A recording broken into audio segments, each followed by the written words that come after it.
दोस्तों आज हम प्राइस एक्शन में एक इंटरेस्टिंग बात को सीखने वाले हैं जो कि है मार्केट में स्विंग कैसे पहचाने। चलो तो फिर वीडियो को स्टार्ट करते हैं। तो दोस्तों आप यहाँ पे देख सकते हो निफ्टी 50 का 5 मिनट का टाइम फ्रेम हमने यहाँ पे लगाया हुआ है। अब आपके मन में सवाल आता होगा कि स्विंग किसे कहते हैं और वो स्विंग सीखने से हमें क्या फायदा होने वाला है। तो दोस्तों जब भी आप चार्ट को सीखना चाहते हैं ना तो आपको स्विंग सीखना बहुत जरूरी है। अभी बेसिकली स्विंग क्या रहते हैं कि प्राइस एक दिशा से आ रही है और कहीं पे भी यहाँ पे सपोर्ट लिया और यहाँ से प्राइस फिर से अपना ट्रेंड चेंज कर दिया, इसे हम स्विंग कहते हैं। तो मैं आपको चार्ट पे दिखाता हूँ। आपको यहाँ पे दिखाई दे रहा होगा, यहाँ पे एक स्विंग है। प्राइस ऊपर की दिशा में गई, ऊपर से नीचे की साइड में आई।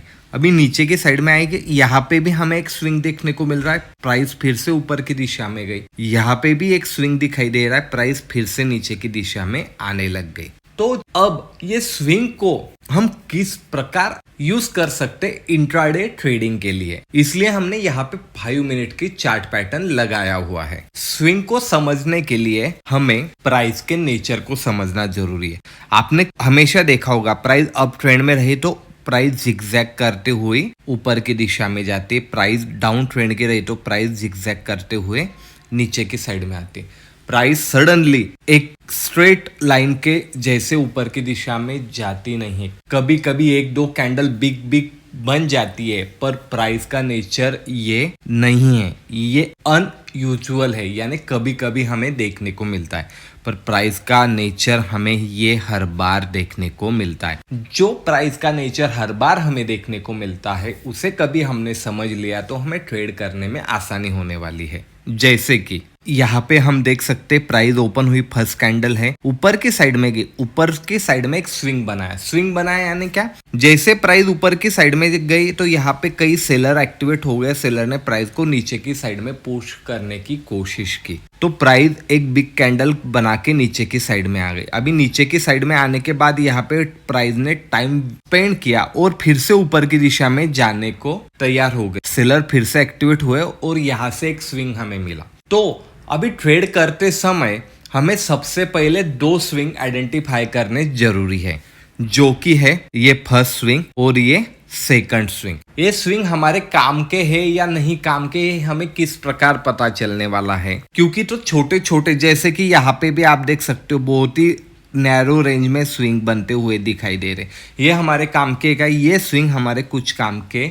नहीं है। स्विंग हमें कौन से काम के इंट्राडे के लिए चाहिए, जो बिग स्विंग है। यानी क्या, प्राइस ऊपर की दिशा में जा रही थी, यहाँ से प्राइस ने रिजेक्शन लिया तो कम से कम 50% प्राइस नीचे आने लग गई तो यहाँ पे हमारा ये स्विंग एक्टिवेट हो चुका है। और उसी तरीके से प्राइस नीचे की दिशा में आ गई और प्राइस 50% ऊपर की दिशा में गई तो यहाँ पे जो स्विंग बना है वो हमारे लिए काम का है। तो इस हिसाब से ये एक स्विंग और ये एक स्विंग, हमने दोनों स्विंग आइडेंटिफाई कर लेने हैं। जैसे कि मैंने बोला था 50% प्राइस ऊपर की दिशा में गई, ये तो 50% से ज्यादा नीचे आ गई, यानी यह हमारे लिए काम का है। यहाँ पे ये स्विंग क्यों काम का है, क्योंकि प्राइस 50% तक ऊपर की दिशा में आ गई, यानी ये एक स्विंग हमारे लिए काम का है। अब जैसे ही हमें दो स्विंग मिल जाते हैं दोस्तों, तो हमें यहाँ पे एक रेंज मार्क कर लेने की है। और जैसे ही हमने ये रेंज मार्क कर ली तो जिस भी साइड ब्रेकआउट या ब्रेकडाउन होने वाला है हमें उस साइड में ट्रेड करने वाला है। इसके बिटवीन हमें कोई भी ट्रेड करना नहीं, क्योंकि हम साइडवेज मार्केट में भी यहाँ पे बच सकते इस स्ट्रेटजी के हिसाब से। तो आप देख सकते हो कि मार्केट ने नीचे की साइड में ब्रेक किया और एक हमें बढ़िया सा ट्रेंड देखने को मिला। अभी जैसे ही ब्रेक किया हमारा ट्रेड यहाँ पे एक्टिवेट हो गया और हम हमारा स्टॉप लॉस एक तो हमारे टारगेट के हिसाब से, नहीं तो जैसे मैंने आपको बोला है कि जो भी हमें स्विंग देखने को मिलता है, जैसे कि ये स्विंग देखने को मिला, ये 50% से ऊपर निकल गया क्या, नहीं। हमने कभी देखा इस ट्रेंड का तो 50% कहीं यहाँ पे आ रहा है, निकला क्या, नहीं।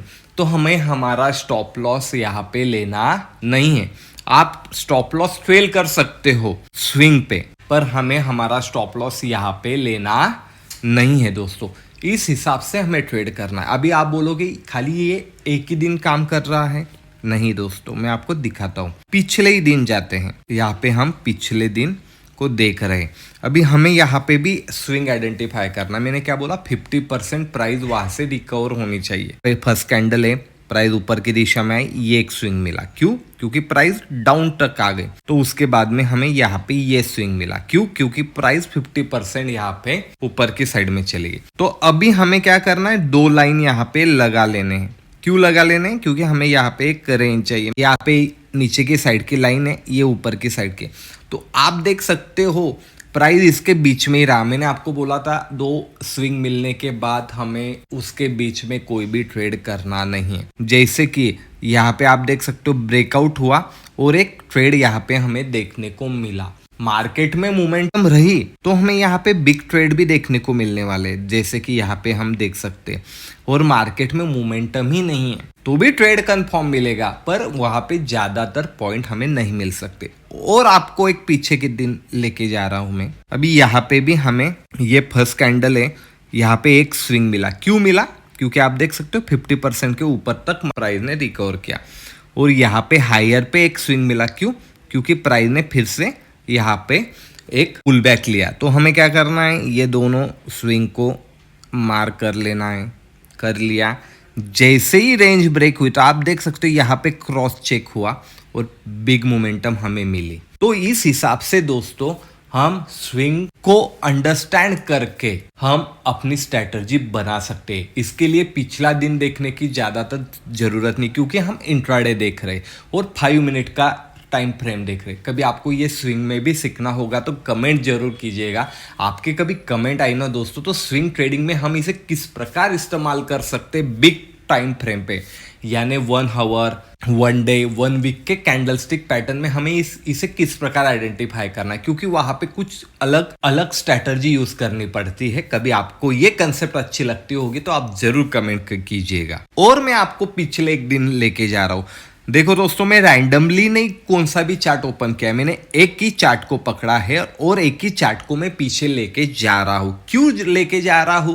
क्योंकि आपको ऐसा ना लगे कि ये स्ट्रेटजी एक ही दिन काम की है, दूसरे दिन काम नहीं करेगी। इसलिए मैं आपको एक ही चार्ट को पिछले दिन लेके जा रहा हूं। और आपका भी ये काम है कि आपने भी इसे क्रॉस चेक करना है दोस्तों। जैसे ही आपको ये स्ट्रैटेजी समझ में आ गई तो आपने भी पीछे ही जाके अलग अलग चार्ट में इसे कम से कम 10 दिन तक बैक टेस्ट करना है।